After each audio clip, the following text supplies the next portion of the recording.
Following David's emotional reunion with Grace and the twins, they had agreed to take things slowly.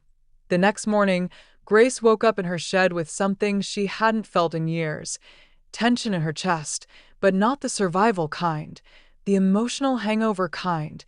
David had knelt down before her, in public, the billionaire her friends gossiped about on Instagram.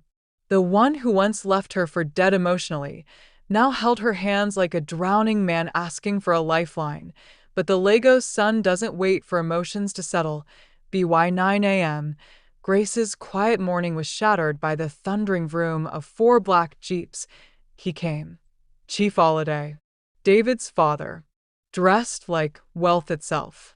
His agbada flowed like it had its own generator. The smell of imported leather and entitlement oozed from him. Behind him were 3 bodyguards who looked like they'd never smiled in their life, and a lawyer so thin he looked like a receipt. Grace stood outside, arms crossed, her children playing nearby. "Which one is the boy?" Chief Holiday barked, without greeting. "Which one looks like my blood?" Grace blinked. "First of all, good morning. Or has money erased your manners?" David emerged from behind the convoy, already exhausted. "Dad, please. No. This girl tricked you. Got pregnant to trap you. Twins?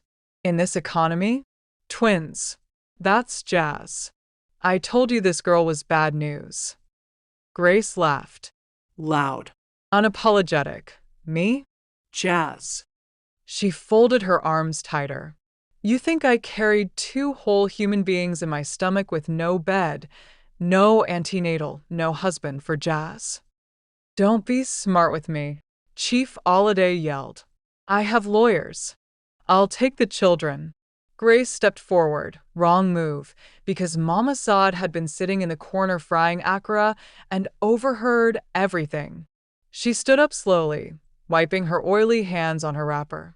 "Take whose children?" she asked, voice deep like thunderclouds. "When Grace was vomiting every morning in my shop like generator with bad fuel. Where were you?" Chief Alade turned to her. "Madam, this is family business," she shouted. "Thundergo, fire your family business." Grace moved between them. "No one is taking my children. I don't care if you own Lagos. I don't care if you threaten my parents into silence. I kept my kids alive with no help from you or your privileged son. I have nothing, but they are mine, and no one's removing them from me." David raised a hand. "Dad, you're done." His father turned. "Excuse me?" David's voice dropped to a cold, billionaire tone. "You're done controlling me. You threatened the mother of my children. You blackmailed her parents. You lied to me. You're the reason I missed my children's first steps, first words, first birthdays. You stole my family from me." Chief Alade scoffed. "You'd throw your inheritance away for this woman?" David smiled. "What inheritance?" "The one I already transferred to my own company 3 months ago." He turned to Grace. "See, I didn't just come back. I came prepared." The old man looked shocked for the first time in his adult life. Grace couldn't help it. She smirked. "You see now," she said sweetly. "You thought I was just one soft Ajagunal girl, but you didn't know I became a lioness." David took Grace's hand, gently this time. "I'm not here to own you or fix you. I'm just asking for a second chance.